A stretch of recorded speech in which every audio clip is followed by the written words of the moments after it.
Hello guys, happy Sunday everyone. ఈ రోజు అయితే చిన్నపాటి చికెన్ పార్టీ అయితే ప్లాన్ చేసుకున్నాం అనమాట. మనం నార్మల్ టైంలో చికెన్ తింటాం, ఇక సండే వచ్చిందంటే నార్మల్ వేసి పెడతాం. చికెన్ షాప్కి వెళ్ళి చికెన్ అయితే తీసుకొచ్చాను, ఒక 1.5 kg. ఈ రోజు అయితే ఇక నేనే ట్రై చేస్తాను చికెన్ ఎలా ఉండాలో. మీరు కూడా ఒకసారి చికెన్ ఎవరైనా వంటరా నేర్చుకోండి. దయచేసి నన్ను మాత్రం ఫాలో అవ్వకండి, మిగతా వీడియోస్ ఉంటాయి యూట్యూబ్ లో, అవి చూడండి. చికెన్ అయితే తీసుకొచ్చాను ప్రజెంట్. మా ఫ్రెండ్ అయితే అప్పటికే బగార్ రైస్ వేసాడనమాట. నేనే వండుతున్నట్టుగా కొంచెం వీడియో అయితే తీసుకుంటున్నాను. బగార్ రైస్ అయితే ఆల్మోస్ట్ వచ్చింది. ఇక మనం అయితే చికెన్ వండడం స్టార్ట్ చేద్దాం. ముందుగా ఒక బౌల్ పెట్టుకుని దానిపైన కొద్దిగా వేడైన తర్వాత కొంచెం ఆయిల్ పోసేసి దాంట్లో కొన్ని మిరపకాయలు, కరివేపాకు కట్ చేసి పెట్టుకున్న ఒక ఉల్లిగడ్డని వేసుకుని లాస్ట్ లో కొద్దిగా అల్లం అయితే వేసేసుకున్నాం. ఇప్పుడు ముందుగా మనం చికెన్ షాప్ నుంచి తీసుకొచ్చిన చికెన్ ని ఒక్కసారి అయితే కడుక్కొని తర్వాత బౌల్లో వేసేసుకుని ఇక కలపడమే, ఇంకేం పని ఉంది, కలుపుతూనే ఉందాం.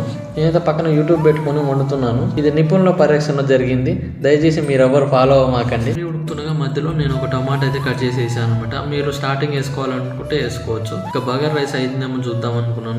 రైస్ మాత్రం ఆల్మోస్ట్ అయిపోయింది. ఇక బగార్ రైస్ మాత్రం మెల్లు మాత్రం అద్దరిపోయింది బగార్ రైస్.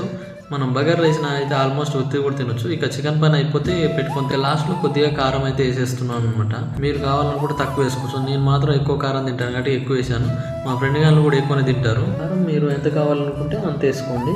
కారం వేసిన తర్వాత సరిపోయేంత కొంచెం ఎసరు ఉండాలని నేను వాటర్ అయితే కొంచెం ఎక్కువనే వేసాను.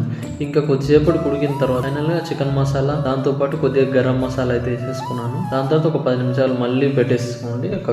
ఇక ఫైనల్ గా లాస్ట్ లో మనం అయితే కొత్తిమీర అయితే వేసుకున్నాం. కొత్తిమీర, పుదీనా 2 ఉంటే 2 వేసుకోండి. ఫైనల్ గా చికెన్ బగార్ రైస్ మాత్రం అయిపోయింది. ఇక మనం వడ్డేసుకొని తినడమే.